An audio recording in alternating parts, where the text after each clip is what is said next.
కలిగిరిలో ఈరోజు కొత్త building sanction చేయటం జరిగింది. ఇప్పుడు కంప్లీట్ కావటం జరిగింది. దగ్గర దగ్గర 6 కోట్ల రూపాయలతో బిల్డింగ్ కట్టడం జరిగింది. ఇక్కడ అప్పుడు ఉండేటప్పుడు 100 పడకల హాస్పిటల్ శాంక్షన్ చేయటం జరిగింది కలిగిరికి. అప్పుడు వాయిలపాడుకు ఒకటి, కలిగిరికి ఒకటి, పీలేరు ఒకటి. మంది గట్ల కలిగిరి కట్టకన్నా సరే పీలేరు మందే, వాయిలపాడు మందే అప్పుడు శాంక్షన్ చేసింది. అది కంప్లీట్ అయింది. మంది మతుకు 30 పడకల హాస్పిటల్ ఉంది.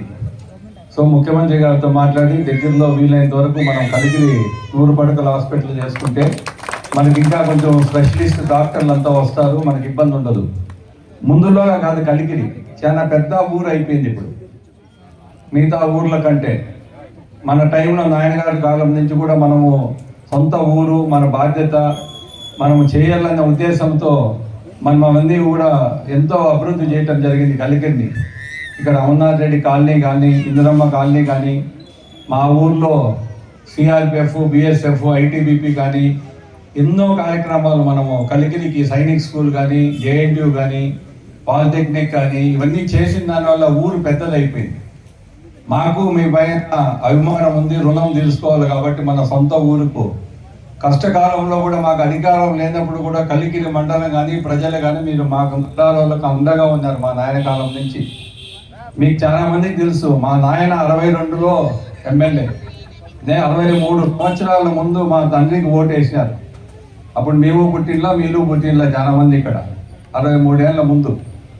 మళ్ళా మా అమ్మ నిలబడింది, మా అన్నకు ఓట్లు వేశారు. ఈరోజు నన్ను కూడా మంచి మెజార్టీతో గెలిపించినారు. మా బాధ్యత మీకు ఎంత చేసినా కలిగిరి మండలంలో ఉండే ప్రజలకు సరిపోదు. ఎందుకంటే ఎన్ని ఇబ్బందులు ఉన్నా మా పైన కేసులు పెట్టి మొన్న 5 సంవత్సరాలు మమ్మల్ని ఇబ్బంది పెట్టినా మాకు అండగా ఉన్నారు మీరంతా కూడా. కాబట్టి ఎంత చేసినా తక్కువే మనం కలిగిరి మండలానికి.